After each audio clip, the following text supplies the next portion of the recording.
Pape Dieye, je suis le correspondant des médias dans le département de Mbour. Je suis le président du collectif des journalistes de Mbour et je parle au nom de tous les correspondants du département de Mbour. Je m'en vais tout de suite vous dire d'abord les raisons qui nous ont poussé d'abord à organiser ce point de presse. D'abord, c'est la précarité du métier au niveau, en tout cas, national comme au niveau local. Nous sommes là d'abord pour prendre en charge les préoccupations du correspondant. Il est vrai que la coordination des associations de presse organise aujourd'hui une marche à Dakar. En tout cas, nous nous inscrivons dans la dynamique de défendre les préoccupations de la presse en général, mais nous, correspondants, nous avons jugé faire la manifestation, en tout cas célébrer la journée internationale de la liberté de la presse au niveau local. Pourquoi? Parce que tout simplement, nous croyons que nous avons des préoccupations, en tout cas qui ne sont pas toutes prises en compte dans la démarche de cette CAP, parce qu'aucune de ces structures ne prend en compte, ne prend en charge totalement les préoccupations des correspondants. Quelles sont ces préoccupations? D'abord, il faut d'abord souligner que 80% des correspondants n'ont pas de contrat de travail.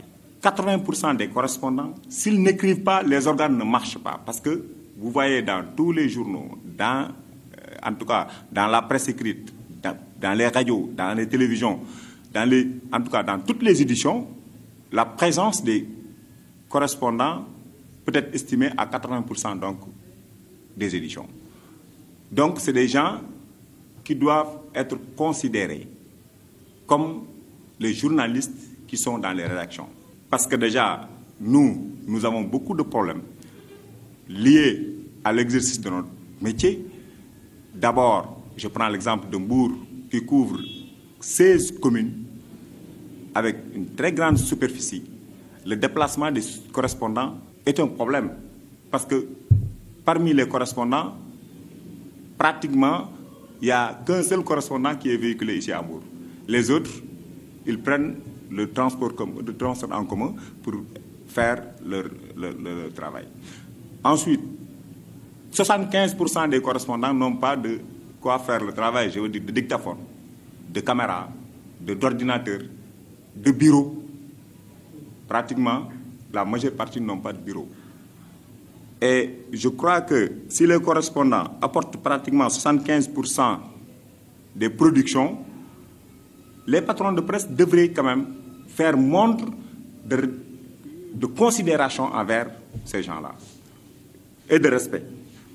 Mais comme je l'ai dit tantôt, il n'y a pas 80% des correspondants n'ont pas de contrat et souvent c'est des prestataires.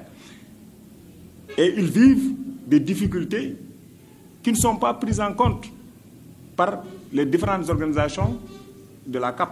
Le statut du correspondant, c'est un autre problème. Ici à Mbour, au Sénégal, le correspondant n'a pas de statut. Et pourtant, nous sommes des journalistes comme les autres. Et comme j'ai l'habitude de lire, nous sommes des rédactions ambulantes. Parce que nous écrivons dans tous les desks des rédactions. Et pourquoi aujourd'hui, les gens n'ont pas de considération pour ces correspondants-là?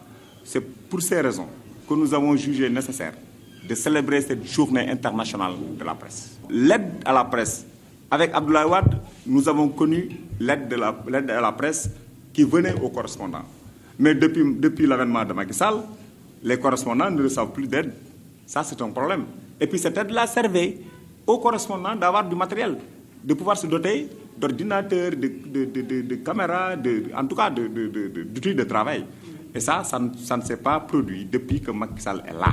Et vraiment, nous réclamons que cette aide-là revienne quand même aux correspondants. Leur part, du moins, que la part des qui est alliée aux correspondants, vraiment revienne dans cette aide.